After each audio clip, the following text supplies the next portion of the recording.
함께 기도하실 때 회중을 대표해서 양윤아 권사님께서 기도하시겠습니다.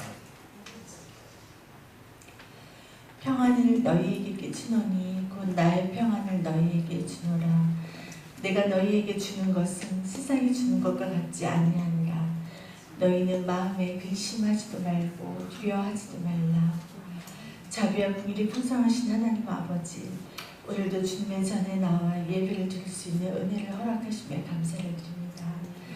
주님, 세상이 지치고 피곤한 몸과 마음을 가지고 나왔습니다. 우리의 몸과 마음을 주님의 보혈로 씻어주시고 정결케 하옵소서. 주님, 강력 몫이 극심한 감으로 고난 중에 있습니다. 대지의 목마름이 우리의 영적인 상태는 아닌지 돌아봅니다.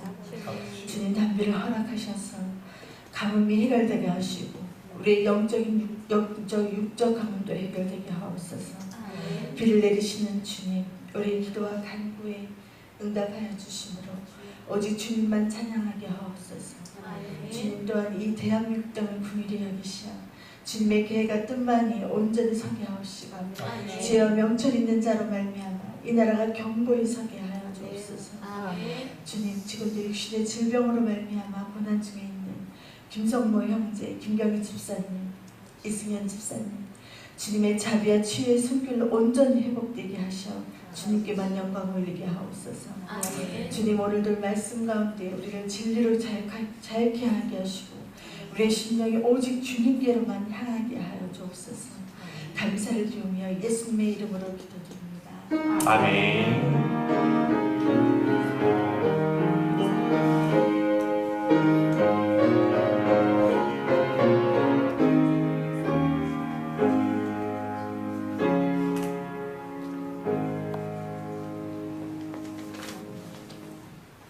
하나님께서 우리에게 주시는 말씀입니다. 창세기 19장 12절로 16절의 말씀. 창세기 19장 12절로 16절 한 목소리로 받들어 봉독합시다. 시작. 그 사람들이 롯에게 이르되 이 외에 내게 속한 자가 또 있느냐? 내 사위나 자녀나 성 중에 내게 속한 자들을 다 성 밖으로 이끌어내라. 그들에 대한 부르짖음이 여호와 앞에 크므로 여호와께서 이곳을 멸하시려고 우리를 보내셨나니 우리가 멸하리라. 롯이 나가서 그 딸들과 결혼한 사위들에게 말하며 여호와께서 이 성을 멸하실 터이니 너희는 일어나 이곳에서 떠나라 하되 그의 사위들은 농담으로 여겼더라. 동틀 때 천사가 롯을 재촉하여 이르되 일어나 여기 있는 내 아내와 두 딸을 이끌어내라. 이 성의 죄악 중에 함께 멸망할까 하노라. 그러나 롯이 지체하매 그 사람들이 롯의 손과 그 아내의 손과 그 딸의 손을 잡아 인도하여 성 밖에 두니 여호와께서 그에게 자비를 더하심이었더라. 아멘. 우리 지난주에 두 천사가 소돔에 있는 롯을 찾아갔을 때 롯이 보였던 반응을 살펴보았죠. 그리고 18장에 하나님 일행을 맞이했던 아브라함의 반응도 함께 다시 한번 비교하면서 묵상해 보았습니다. 아브라함은 장막 문 앞에 앉아 있다가 사람의 형상으로 오신 하나님 일행을 단숨에 알아보았었죠. 그리고 달려나가서 영접하고 하나님 일행에게 발 씻을 물을 자신이 직접 또 오기도 하고 또 급히 나가서 엄청난 양의 제일 좋은 밀가루로 빵도 만들고 최고급 송아지로 요리도 만들고 엉긴 젓, 그러니까 치즈와 버터 그리고 우유로 극진하게 대접을 했습니다. 그리고 식사가 끝나기까지 식탁 곁에서 일어서서 시중을 들었죠. 이를테면 아브라함은 자신의 가장 귀한 것으로 가장 귀한 시간을 내어서 하나님을 극진하게 모셨습니다. 하나님께서 그 아브라함의 섬김을 연락하셨을 것임은 두말할 나위가 없겠죠. 반면에 하나님과 함께 있었던 천사들이 소돔에 당도했을 때 롯은 저녁 때에 성문 앞에 앉아 있다가 그 자리에서 천사들을 영접을 합니다. 그리고 집으로 데려가요. 그런데 발 씻을 물을 내오지도 않고 그냥 가서 씻으라고 이야기합니다. 그리고 억지로 집으로 모셔드리긴 했지만 누룩도 넣지 않은 무슨 빵? 무슨 빵으로 대접하죠? 무교병으로 대접을 합니다. 그냥 무교병 몇 조각을 대접하는 것으로 그치죠. 롯의 그 행동 하나하나가 얼마나 형식적이고 인색하고 성의가 없었으면 천사들이 차라리 밖에서 밤을 새우겠다고 하잖아요. 근데 여러분, 저를 보세요. 겉모습만 보면 양쪽이 다 똑같아 보입니다. 아브라함이나 롯이나 모두 하나님 믿어요. 하나님 섬깁니다. 하나님 영접해요. 다 똑같은 것처럼 보입니다. 그런데 한꺼풀만 벗겨보면 본질적으로 다르다는 것을 우리가 알게 되죠. 한쪽은 진심을 다해서 신령과 진정으로 섬기고 있고, 한쪽은 지극히 형식적으로만 섬기고 있습니다. 자, 그러면 그 차이가 어디에서 유래한다고 했죠? 아브라함은 헤브론의 사람이었다는 것이죠. 하나님 중심으로 사는 사람이에요. 평소에도 헤브론 마물에 거하고 있었기 때문에 아브라함은 일상 속에서도 그의 중심은 하나님과 뜨겁게 교제하는 그 자리를 지키고 있었습니다. 반면에 롯은 소돔의 사람이죠. 소돔이라고 하는 것은 히브리 말로 세돔이라고 있잖아요. 다 같이 세돔. 그 원어의 뜻이 뭐라고 했습니까? 두 가지 의미가 있다 그랬죠? 불타다. 그리고 그을리다. 그렇죠. 세돔의 의미가 뭐라고요? 불타다, 그을리다 라는 의미라고 했어요. 즉 소돔 사람들은 욕망으로 그 영혼이 불타고 있는 사람들이에요. 소돔 사람들은 자기 욕망으로 그 영혼이 그을린 사람들이에요. 그래서 소돔은 타락의 전형을 보여줍니다. 타락한 소돔에 사는 롯도 마찬가지 아니겠어요? 롯은 지금 불타는 곳, 정욕이 불타는 곳에 살고 있습니다. 그래서 롯의 영혼도 그을려져서 점점 더 그 영혼은 어두워지고 있는 것이죠. 그러다 보니 롯은 하나님을 믿는 백성으로서 바른 생각, 바른 사고, 바른 가치관을 지니고 못하고 있어요. 자, 우리가 지난 시간에 본 것처럼 타락한 소돔 사람들이 롯의 집에 곱상하게 생긴 남자 2명이 왔다는 소식을 듣자 예고도 없이 쳐들어왔습니다. 그 이유가 뭐예요? 그 남자들은 누굽니까? 천사들이잖아요. 하나님의 천사들과 남색, 동성연애를 하자는 그런 짓이었죠. 그래서 롯이 어떻게 합니까? 7절 8절 말씀 볼까요? 7절 말씀, 7절 8절 시작. 이르되 청하노니 내 형제들아 행하지 말라. 내게 남자를 가까이 하지 아니한 2 딸이 있노라. 청하건대 내가 그들을 너희에게로 이끌어내리니 너희 눈에 좋을 대로 그들에게 행하고, 이 사람들은 내 집에 들어왔은즉 이 사람들에게는 아무 일도 저지르지 말라. 롯은 자신의 친딸, 그리고 이제 곧 결혼할 사이가 있음에도 불구하고 그 딸들을 줄 테니 너희들 마음대로 하라고 하는 거예요. 아버지가 자기 친딸을 줄 테니까 강간을 하든 윤간을 하든 함부로 대해도 좋겠다는 겁니다. 여러분, 정말 당혹스럽고 이해가 가지 않잖아요. 그러니까 보세요.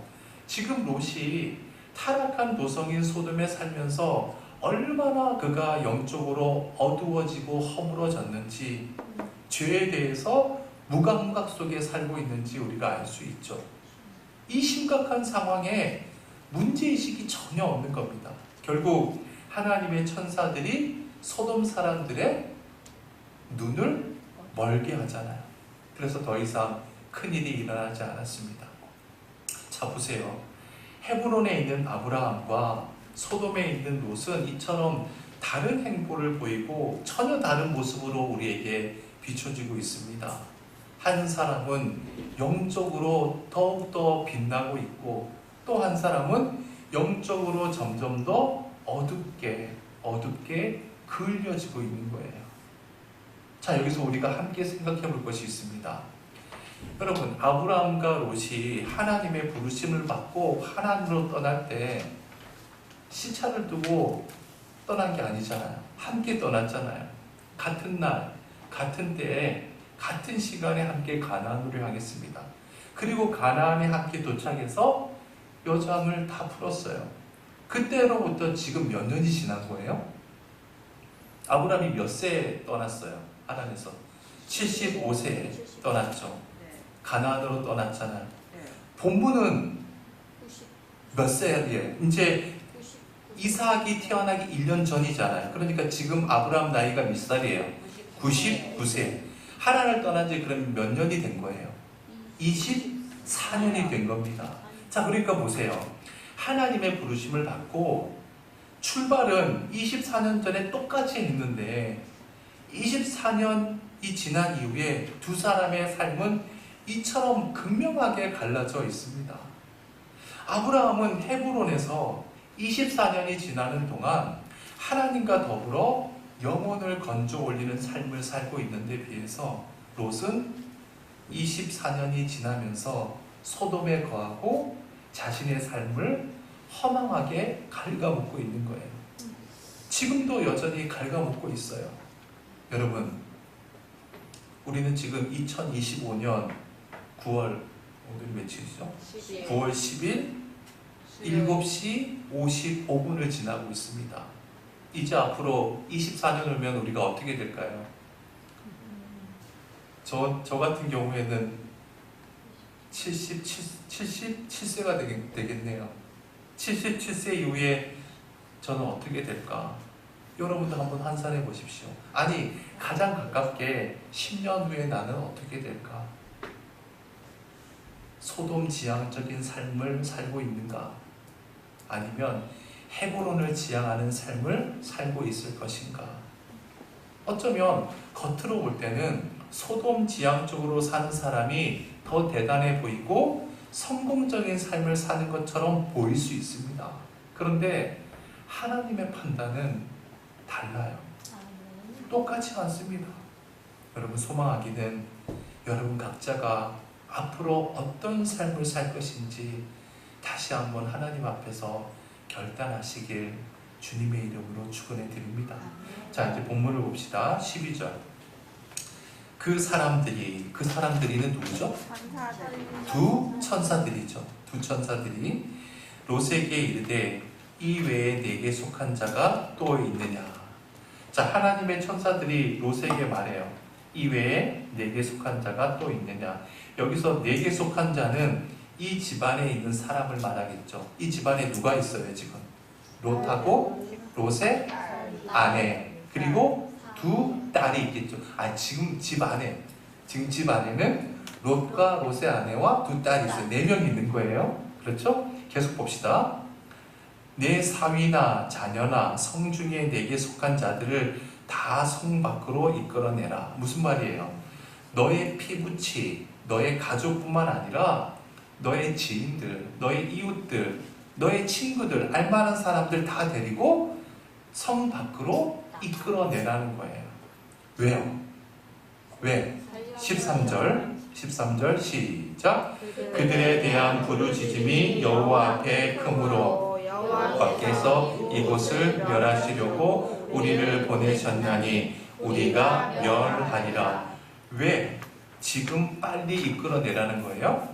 여호와께서 이곳을 멸하시기 때문에, 멸망시킬 것이기 때문이죠. 지금 당장 하나님께서 심판을 시작하신다는 겁니다. 하나님의 심판이 지금 곧 있기 때문에 우리를 보내셨다는 거예요. 천사를 보냈다는 거예요. 그래서 빨리 서둘러서 그 심판을 피해야 된다는 것이죠. 그런데 여기 13절 상반절을 보면 그들에 대한 부르짖음이 여호와 앞에 크기 때문에, 심판의 이유가 뭐예요? 그들에 대한 부르짖음이 여호와 하나님 앞에서 크기 때문에, 그 부르짖음이 얼마나 컸으면 하나님께서 심판하신다는 거예요. 대체 이 부르짖음이라는 게 뭘까? 여러분, 이 본문을 원문 그대로 번역하면 그들에 대한 부르짖음이가 아니라 옆에 적어보세요. 그들의 부르짖음이에요. 그들에 대한 부르짖음이 아니라 뭐라고요? 그들의 부르짖음. 그들의 부르짖음. 그것이 맞는 번역이에요. 그들의 부르짖음이 크다는 겁니다. 그러면 그들의 부르짖음이라는 것은 누구의 부르짖음인가? 어떤 부르짖음인가? 여기서 부르짖음이라고 하는 히브리 동사 짜아카라는 말은요, 다 같이 짜아카. 두 가지 의미가 있습니다. 첫 번째는 원성이라는 뜻이에요. 첫 번째 뜻이 뭐라고요? 원성. 원성이라는 말이 뭐예요? 원통함에 부르짖는 소리죠. 즉 압제당하는 사람, 고통당하는 사람의 원성이 하늘에 올려 퍼졌다는 겁니다. 그러니까 소돔에서 가진 자들, 이를테면 갑질하는 사람들, 횡포를 부리는 사람들이 있을 거 아닙니까? 그들의 억압과 갑질에 고통당하는 사람들의 원성이 하늘에 사무쳐서 하나님께서 심판을 하시려고 한다는 의미, 그 의미로 해석할 수가 있는 것이죠. 그런데 여러분, 사실 하나님의 심판이 시작이 될 때 롯의 식구 외에 구원받은 사람이 있나요? 아무도 없잖아요. 한 사람도 없었습니다. 생각해 보세요. 하나님께서 압제당하는 사람의 원성을 들어주신다면 그 사람들 구원해 주셔야 되잖아요. 따라서 단 한 사람도 구원받지 않았다는 것은 원성의 소리가 아니었음을 알 수가 있죠. 그래서 이 짜카의 두 번째 의미는 어떤 의미냐면 죄악의 소리라는 거예요. 죄악의 소리. 짜카의 두 번째 의미가 뭐라고요? 죄악의 소리. 즉 죄와 악이 가득한 추잡한 소리예요. 이를테면 광란의 소리. 소돔에서 사람들의 죄짓는 소리가 하늘을 울렸다는 겁니다. 여러분, 가인이 동생 아벨을 죽일 때 어디서 죽였어요? 아무도 없다고 생각되는 들판에 가서 동생을 죽이잖아요. 그때 하나님께서 뭐라고 하시죠? 창세기 4장 10절 말씀 시작. 이르시되 내가 무엇을 하였느냐? 내 아우의 핏소리가 땅에서부터 내게 호소하느니라. 여기서 호소한다라고 하는 말이 짜카예요.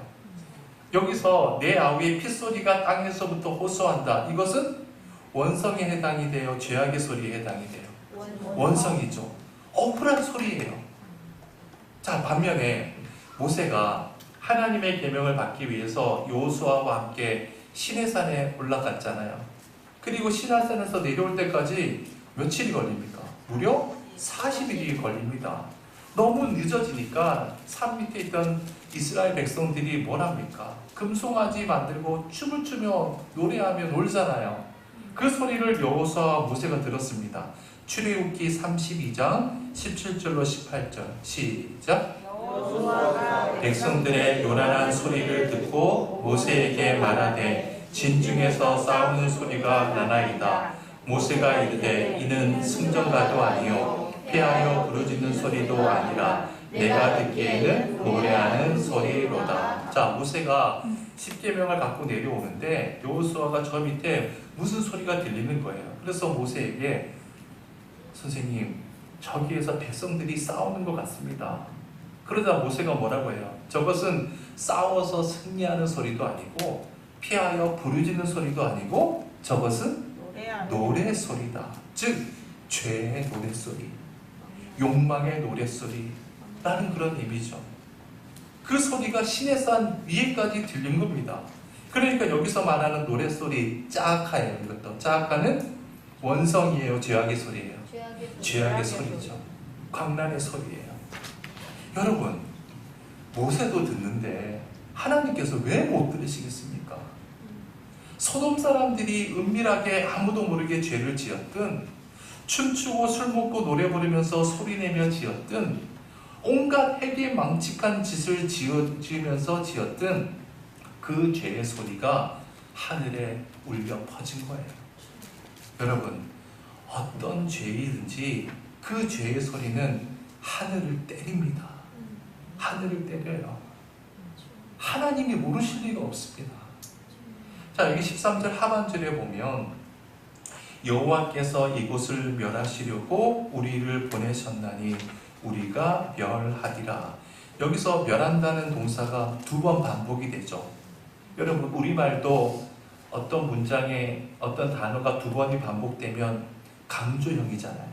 히브리 말도 같은 단어가 반복이 되면 굉장한 강조의 의미를 갖고 있습니다. 그러니까 반드시 멸망시킨다. 하나님께서 결단코 심판하신다는 그런 의미죠. 자, 14절 말씀으로 넘어가 봅시다. 14절 다 같이 시작. 롯이 나가서 그 딸들과 결혼할 사위들에게 말하여 이르기를 여호와께서 이 성을 멸하실 터이니 너희는 일어나 이곳에서 떠나라 하되 그의 사위들은 농담으로 여겼더라. 자 보세요. 롯이 하나님의 심판이 임한다는 말을 듣고 자신의 딸들과 사위될 사람들에게 말하는 거예요. 그러니까 사위될 사람들이 아마 이제 왔나 보죠? 뭐라고 합니까? 뭐라고 해요? 너희는, 아니, 롯이 뭐라고 얘기해요? 사람들, 너희는 일어나 이곳에서 떠나라. 여러분, 지금 롯이 이렇게 말하는 것이 맞아요? 상식적으로 어떻게 말해야 돼요? 얘들아, 하나님께서 이곳을 반드시 멸망시킨다고 하셨어. 그럼 어떻게 얘기해야 돼요? 우리 함께 떠나자. 같이 떠나자. 이게 맞는 말 아닙니까? 천사의 말을 듣자마자 딸들과 사위들에게 말하면서 얘들아 함께 가자, 함께 떠나자라고 해야 되는데 뭐라고 얘기해요? 떠나라. 즉 너희만 가라는 거예요. 자기는 여기 있겠다는 말이잖아요. 여러분, 아까 12절 하반절에 천사가 롯에게 뭐라고 했어요?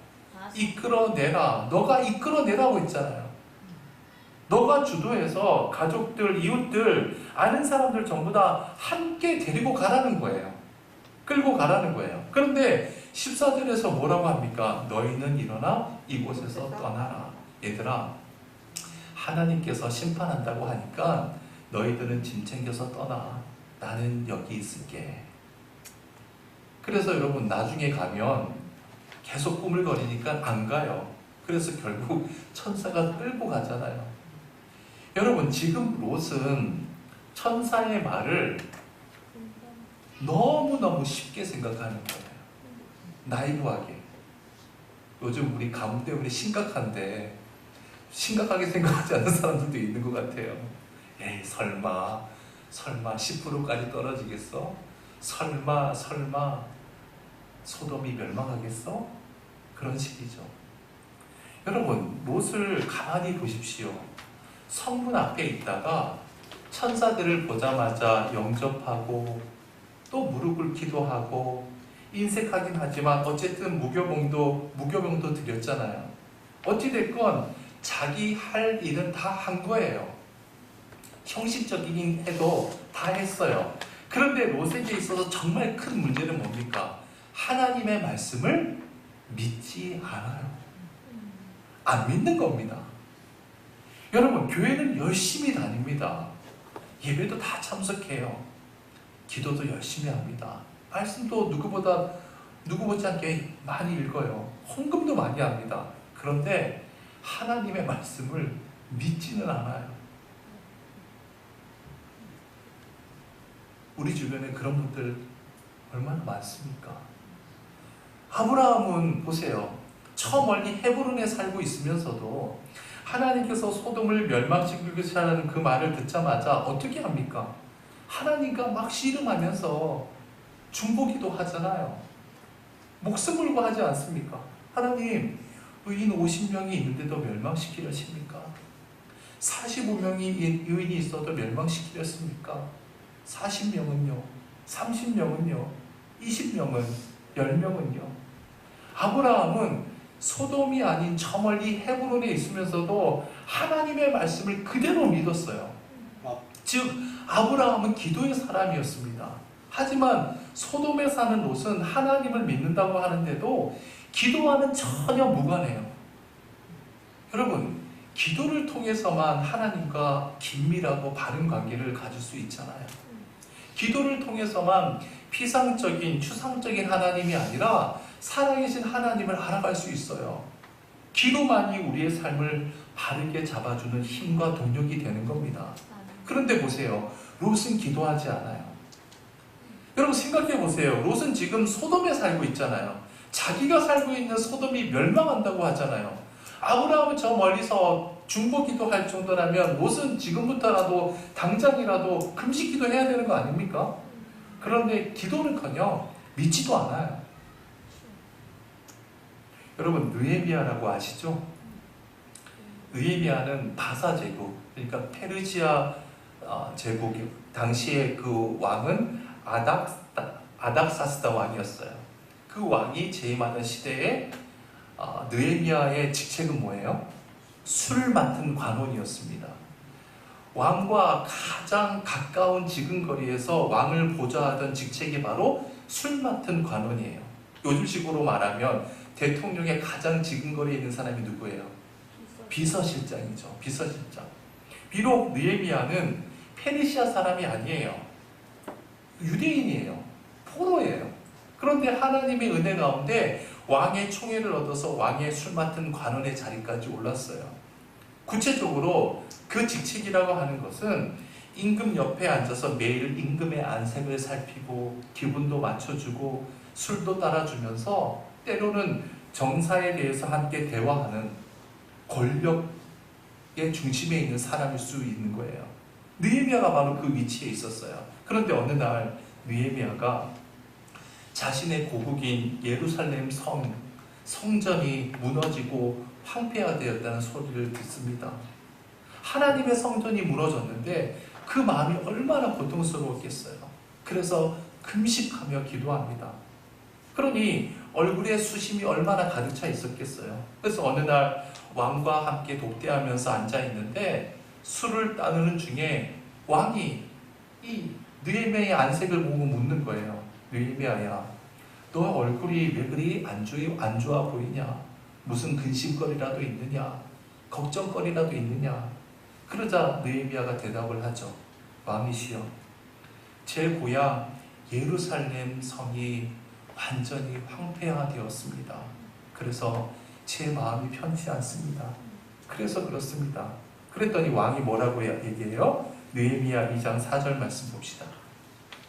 느헤미야 2장 4절 시작. 왕이 내게 제가 안 적어놨나요? 뒷장이 있나요? 뒷장이 없나요? 제가 안 적어놨나요? 그럼 찾아봅시다. 느헤미야 2장 4절. 중요한 말씀입니다. 죄송합니다. 제가 안 적어놨네. 느헤미야 2장 4절 찾으셨나요? 느헤미야 2장 4절. 느헤미야 2장 4절. 몇 페이지죠? 727페이지. 네. 시작.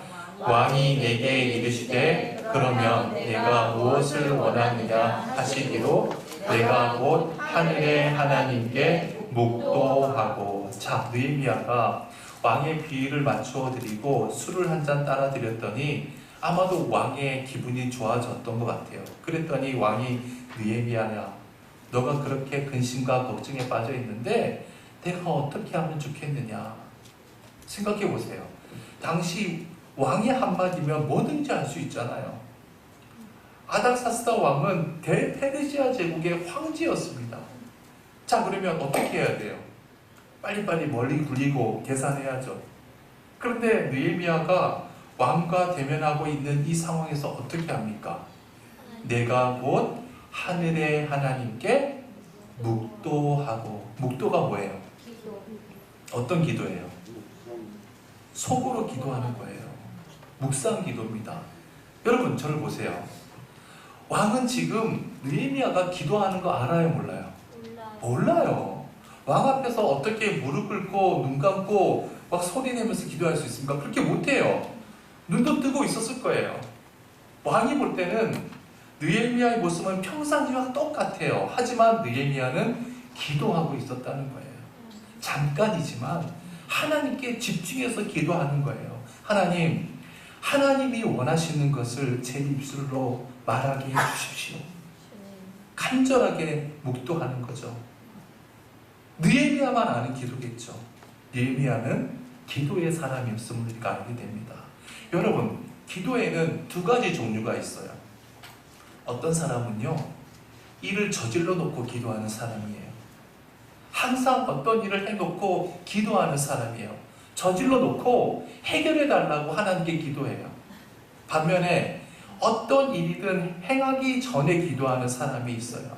이 일이 정말 하나님께서 원하시는 일인지 물어보고 기도하는 거예요. 어떤 기도가 성숙한 기도일까요? 후자겠죠. 행하기 전에 기도하는 것. 그때에만 하나님의 인도하심 속에서 바른 길을 한 발짝 한 발짝 걸어갈 수 있는 겁니다. 여러분, 느헤미야가 아무도 눈치채지 못하게 정광석화처럼 하나님을 향해서 기도하는 것은 무슨 의미일까요? 그의 삶이 매 순간 하나님을 의식하고 있었음을 우리가 알 수가 있죠. 우리가 하나님과 함께 더불어 호흡하고 산다는 것이 바로 이겁니다. 매 순간 무슨 말을 할 때, 무슨 일을 결정할 때, 무슨 행동을 할 때 하나님께 기도하는 것이 바로 이런 삶인 것이죠.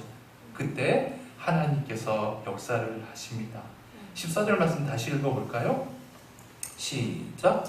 롯이 나가서 그 딸들과 결혼할 사위들에게 말하여 이르기를 여호와께서 이 성을 멸하실 터이니 너희는 일어나 이곳에서 떠나라 하되 그의 사위들은 농담으로 여겼더라. 그의 사위들은 어떻게 여겨요? 그 말을 농담으로 여겼더라. 농담으로 여겼다는 히브리 말이 차하크인데 그 뜻이 뭐예요? 예전에 우리가 노아를 공부할 때 배웠는데 비웃었다라는 뜻입니다. 농담으로 여겼다가 뭐라고요? 비웃었다. 롯이 하는 말을 이 사위들에게 롯은 장인이잖아요. 장인이 될 사람이잖아요. 그분의 말을 농담으로 비웃었다는 거예요. 왜요? 그 말에 진정성이 없어 보이는 겁니다. 진심이 없어요. 그러니 롯이 하는 말이 빈말처럼 들리는 겁니다. 여러분, 노아가 방주를 지을 때 멀쩡한 대낮에 해가 쨍쨍 비치는 좋은 날씨에 방주를 짓는 모습을 보고 사람들이 어떤 반응을 해요? 비웃잖아요. 착 비웃었어요. 여러분, 세상 사람들은 비웃을 수 있어요. 세상 사람들은 욕하고 비웃을 수 있어요. 그런데 노아의 아내와 그 자식들, 며느리들이 비웃었나요? 아닙니다. 모든 세상 사람들이 노아를 미쳤다고 정신 나간 사람으로 욕하고 비웃었지만 그의 가족들, 그의 아내를 비롯해서 세 아들 그리고 세 며느리는 다 노아를 믿었어요. 노아의 말에 권위가 있었어요. 하지만 소돔에 사는 롯은 자기 혈족에게 전혀 권위가 서지 않아요. 여기 사위들만 나오지만 그의 아내, 그의 딸들이 롯의 말을 믿었겠어요? 똑같았을 겁니다. 여러분, 그렇습니다. 내가 소돔의 사람이 된다는 것은 내 자식들, 내 아내, 내 남편, 내 가족들 앞에서 스스로 내 권위가 실추된다는 것을 의미합니다. 여러분, 내가 자식들에게, 사람들에게 권위가 있는지 내 자신을 한번 성찰해 봐야 되겠죠. 15절 말씀 시작. 동틀 때에 천사가 롯을 재촉하여 이르되 일어나 여기 있는 내 아내와 두 딸을 이끌어내라. 이 성의 죄악 중에 함께 멸망할까 하노라. 자, 여기서 동틀 때에는 해가 뜨기 바로 직전입니다. 우리가 다음에 보겠지만 23절에 가면 해가 돋는 동시에 소돔에서 막 유황불이 쏟아지잖아요. 그래서 지금 천사가 롯을 재촉하는 겁니다. 왜 재촉하는 거예요? 지금 이 순간은 그 어느 때보다도 과단성 있게 민첩하게 움직여야 해요.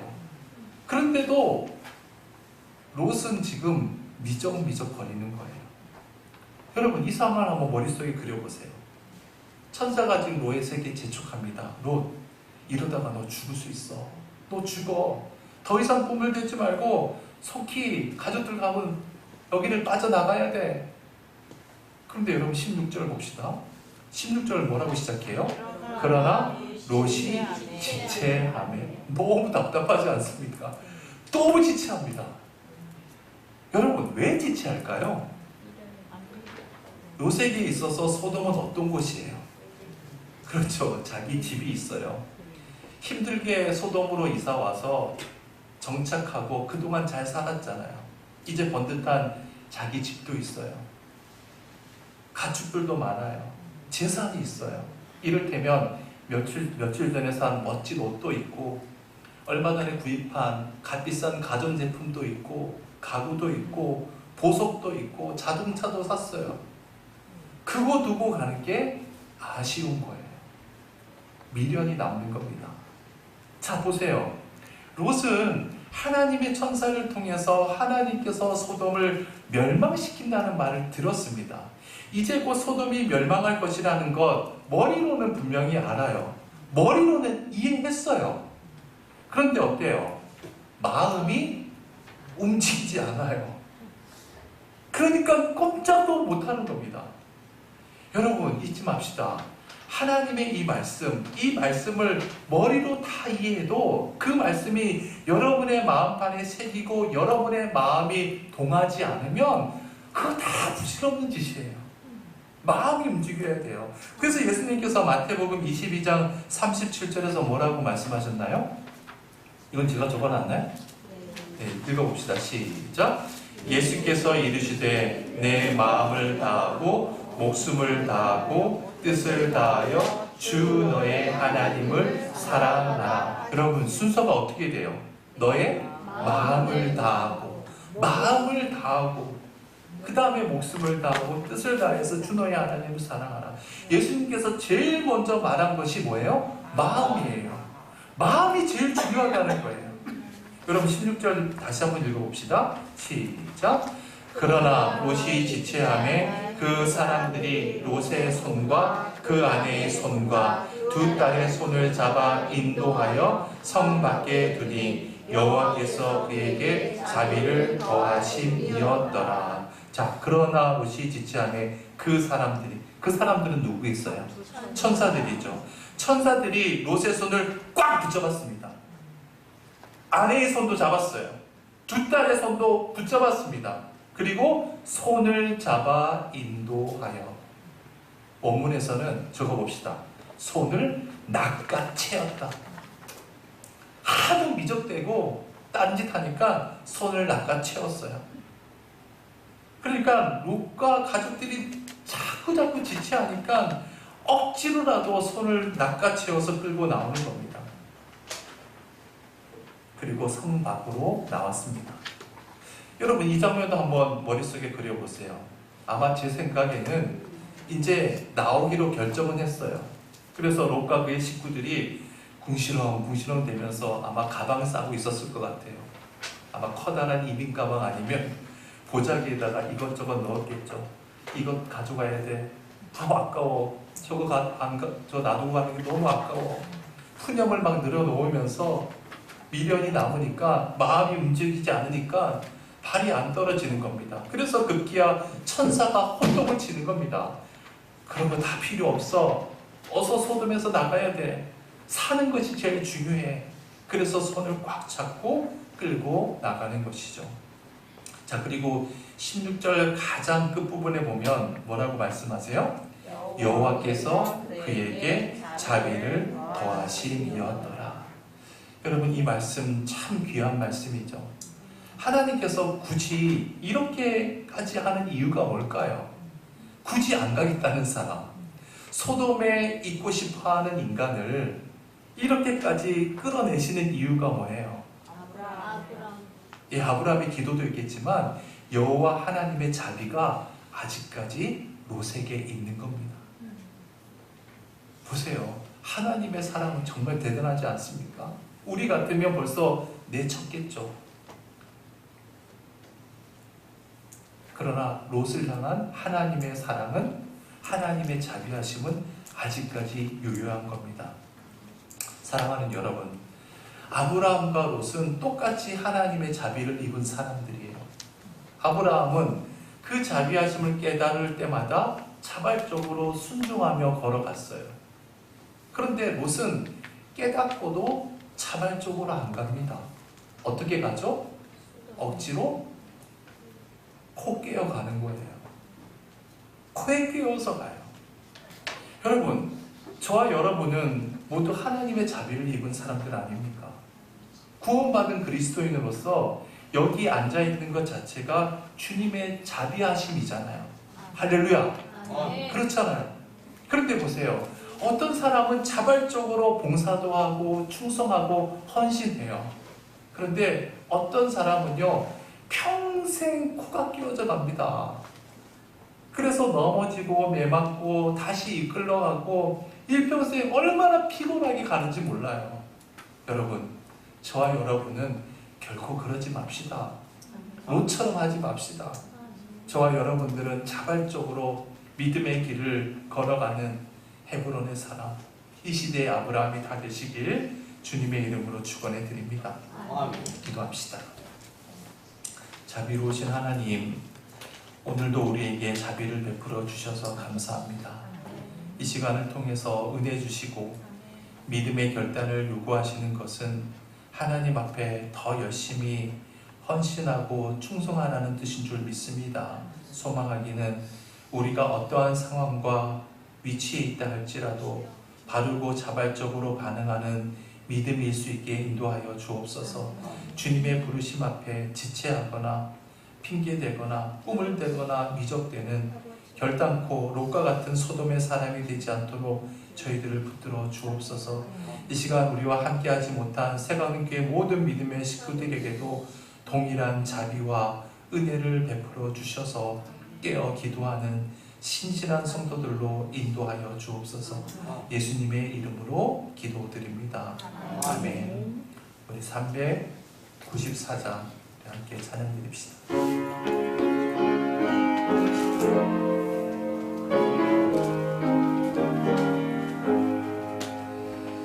이 세상의 친구들 나를 버려도 나를 사랑하는 이 예수뿐일세. 예수 내 친구 날 버리지 않네. 온 천지를 변해도 날 버리지 않네. 검은 구름 덮이고 광풍이 일어도 예수 나의 힘되니 겁낼 것 없네. 예수 내 친구 날 버리지 않네. 온 천지는 변해도 날 버리지 않네. 괴로운 일 당해도 낙심하라. 영원하신 주는요 나를 붙들네. 예수 내 친구 날 버리지 않네. 온 천지를 변해도 날 버리지 않네. 우리 잠깐 우리 합심으로 좀 기도합시다. 여러분 뭐 잘 아시겠지만 우리 강릉의 가뭄 상황이 굉장히 어려운 것 같아요. 제가 사는 아파트가 이제 3일 동안 처음으로 이제 단수를 하다 보니까 정말 이게 물을 못 쓰는 이 상황이 얼마나 어려운 상황이라는 것을 직접 이제 체득하고 있습니다. 하나님, 우리 강릉에 단비를 허락해 주옵소서. 긍휼을 베풀어 주옵소서. 그리고 이 상황을 강시에 있는 모든 사람들 그리고 시정을 주관하는 분들이 슬기롭고 지혜롭게 잘 극복하게 해달라고 하나님의 자비하심, 긍휼하심을 기대하면서 우리 함께 좀 합심으로 기도했으면 좋겠습니다. 잠깐 기도합시다. 하나님, 우리 강릉 땅을 사랑하시는 하나님, 이 땅에 가뭄으로 인해서 힘들어하는 허덕이는 사람들이 참으로 많습니다.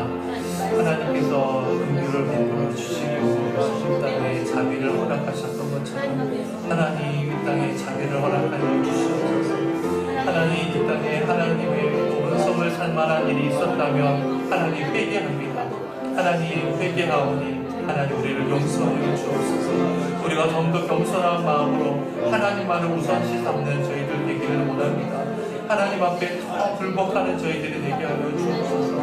하나님만이 이 모든 문제를 해결해 주실 수를 믿습니다. 절대로 무속의 힘으로, 절대로 인위적인 힘으로 될 수가 없습니다. 하나님, 오직 하나님의 능력으로, 하나님 온전하신 자비하심으로 이 모든 문제를 극복할 수 있음을 믿습니다. 하나님, 우리에게 하나님 자비를 허락하여 주옵소서. 하나님, 우리에게 긍휼을 베풀어 주시옵소서. 빨리 답의를 허락하여 주셔서 하나님 문제가 빨리 해결되게 하여 주시옵소서. 하나님 또한 아버지 여러 가지 차례처럼 아버지 얽혀져 있는 그런 문제들도 하나님 우리가 슬기롭게 잘 해결하고 지혜를 모을 수 있는 마음을 우리에게 허락하여 주셔서 하나님의 온전하신 뜻 하나님께서 우리에게 무엇을 베풀어 주시를 하나님 깨닫게 하여 주시고 하나님 이것을 통해서 하나님께 더욱더 영광 돌리고 하나님을 더 깊이 알아갈 수 있는 저희들 다 될 수 있도록 인도하여 주옵소서. 감사합니다.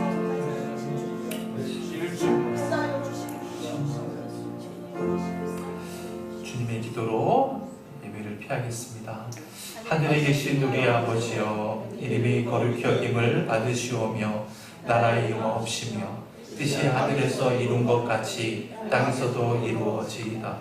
오늘날 우리에게 일용할 양식을 주옵시고 우리가 우리에게 죄 지은 자를 사하여 준 것 같이 우리 죄를 사하여 주옵시고 우리를 시험에 들게 하지 마옵시고 다만 악에서 구하옵소서.